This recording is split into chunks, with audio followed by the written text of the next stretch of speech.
রাবিয়া বসরি নামক একজন মহিলা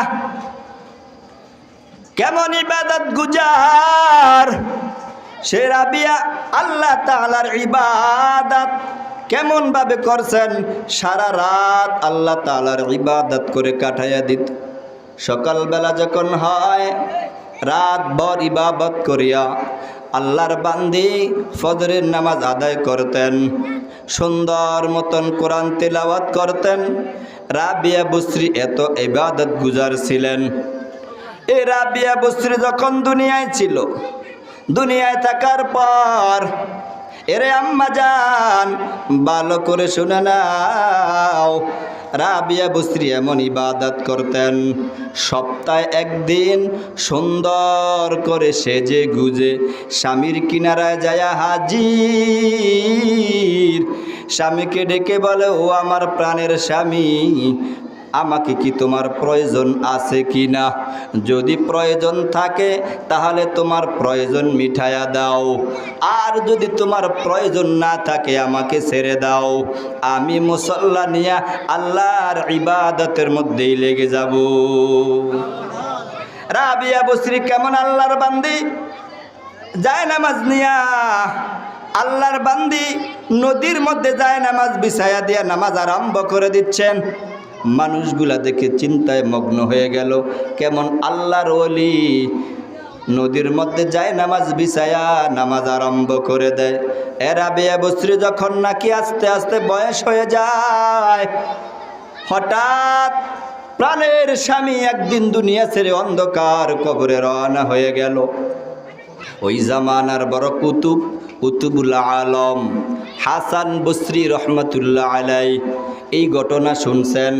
রাবিয়া বসরি মহিলাটা অনেক সুন্দর ইবাদত করেনেওয়ালা একটা মহিলা, এত সুন্দর দিনদার, সারা রাত আল্লাহর ইবাদতে কাটায়া দেয়। আমি যদি তাকে সহধর্মিণী বানাইতে পারি, আমার স্ত্রী হিসাবে যদি তাকে আমি নিয়ে আসতে পারি, তাহলে আমার কত ভাগ্য ভালো হয়ে যাবে।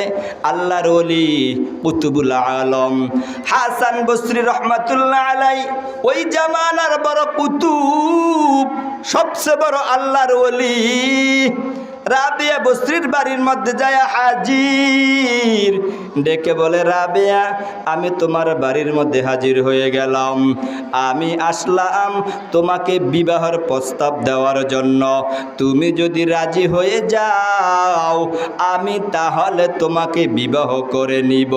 রাবিয়া বসরি ডেকে বলে, আমি তোমাকে 4টা প্রশ্ন করব, যদি প্রশ্নের জবাব দিতে পারো তাহলে আমি তোমার সাথে বিবাহ বন্ধনে আবদ্ধ হয়ে যাব। 1 নম্বর প্রশ্ন হলো, আমি যখন দুনিয়ার মধ্যে আসলাম, মায়ের গর্ভে যখন ঢুকে গেলাম, তখন আল্লাহ তাআলা ফেরেশতার মাধ্যমে লিখেছে আমি রাবিয়া নেককার নাকি বদকার, এটা আমি রাবিয়ার কোনো জানা নাই। তুমি যদি বলতে পারো তাহলে আমি তোমার সাথে বিবাহ বন্ধনে আবদ্ধ হয়ে যাব।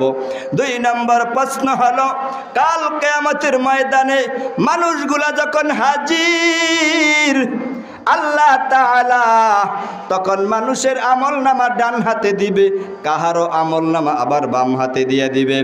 আমি রাবিয়া বসরির আমলনামা ডান হাতে দিবে না বাম হাতে দিবে, তুমি বলে দাও। হাসান বসরি চুপচাপ কোনো কথাই বলতেছে না। আমি রাবিয়া বসরি যখন দুনিয়া ছেড়ে অন্ধকার কবরে রওনা হয়ে যাব, তাহলে আমার রূহটা ইল্লিয়িনে যাবে না সিজ্জিনে যাবে, জান্নাতে যাবে না জাহান্নামে যাবে, তুমি এটা আমাকে বলে দাও। হাসান বসরি চুপচাপ কোনো কথাই বলছেন না। তারপরে ডেকে বলতেছে, আমি যখন ফুলসিরাতের মধ্যে পাও রাখবো, এই সময় আমি ফুলসিরাত বিজলির আকারে পাড়ি দিতে পারবো কি পারবো না, এটাও আমার জানার প্রয়োজন। হাসান বসরি ডেকে বলে, এটা তো আমি বলতে পারবো না।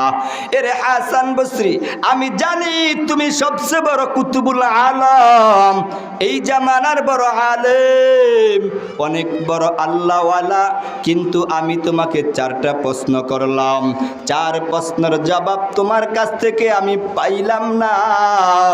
আমি একটা নারী হইয়া যখন অন্ধকার কবরে রওনা দিব, তাহলে তো আমি আল্লাহ তাআলার কাছে ধরা খেয়ে যাব। এই জন্য আমি আজ তোমার কাছে আর বিবাহ বসবো না, আমার জীবনটা আমি ইবাদত করে কাটাইয়া দিব।